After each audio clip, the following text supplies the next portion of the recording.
This is LSAT Prep Test 139, Section 3, Passage 3. This is a dual or comparative passage about software patents, medium difficulty set. The trap on this one's kind of subtle because both passages basically agree, but they look different enough that students assume there's a fight when there isn't. Now, Passage A is from a 2007 article on the patent system. It builds a case in layers. The opening gives you the principle that patents are supposed to be for non-obvious inventions. Then it immediately shows you that principle falling apart. For example, a court granted a patent on translating between an internet address and a phone number. That's the author telling you this system isn't working the way it was designed to work. And from there, the passage explains why.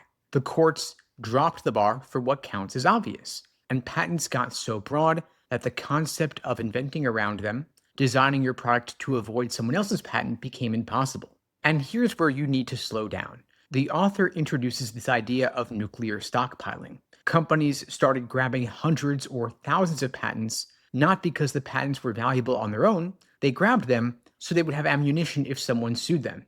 They're saying, sue me, I'll sue you back. It's meant to be a deterrent. And if you don't play that game, you're going to be exposed. Now, the end of Passage A adds one more layer. Software is built from modular components. So any product you make is probably bumping into tons of existing patents. And because software is so complex, you can't even figure out which patents you might be violating. A company that genuinely wanted to license everything couldn't do it. That shows you this system is unworkable. Now, Passage B. This is a corporate statement, and you can feel the difference immediately. The tone is public-facing, it's polished. This is a company talking to its community, and they open with a clear position. Patents hurt software innovation and clash with open source values. There's no ambiguity there. But the most important paragraph in Passage B is the one that starts with the company admitting they've got to live in the real world. Now, you want to read that section carefully. The company says large corporations have built massive patent portfolios.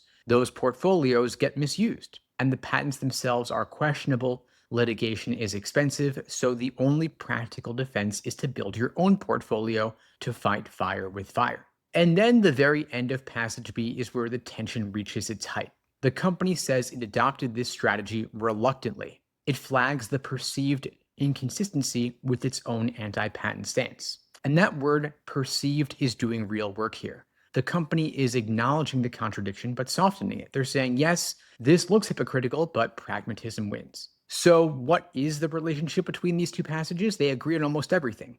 Both of them think software patents are broken. Both of them describe the same arms race, companies stockpiling patents. And both of them recognize that opting out of the system leaves you vulnerable. The difference is where they're standing when they say it. Passage A is an outside observer diagnosing a broken system. Passage B is a player inside that system explaining why they're doing something they don't believe in. Now, the key move for this passage is that Passage B is living proof of what Passage A describes. Passage A says companies feel forced to stockpile patents defensively. Passage B is a company doing exactly that and telling you why. If you see that connection, the relationship questions become straightforward. Now, the main trap is reading Passage B as being pro-patent. It is not.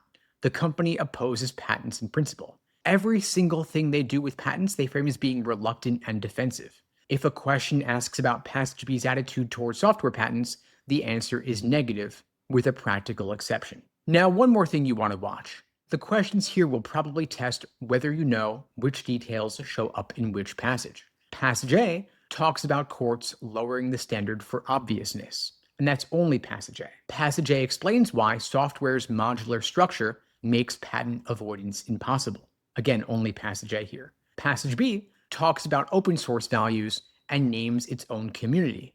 That is only Passage B. The shared ground here is the arms race and the defensive stockpiling. You want to keep those boundaries clear. Now, before you hit the questions, you want to check yourself on three things. First, can you explain why the company in Passage B pursues patents despite opposing them? Second, what does invent around mean in Passage A? And why does the author say it doesn't work for software? And third, if someone asked you whether these two passages disagree, could you explain why the answer is basically no?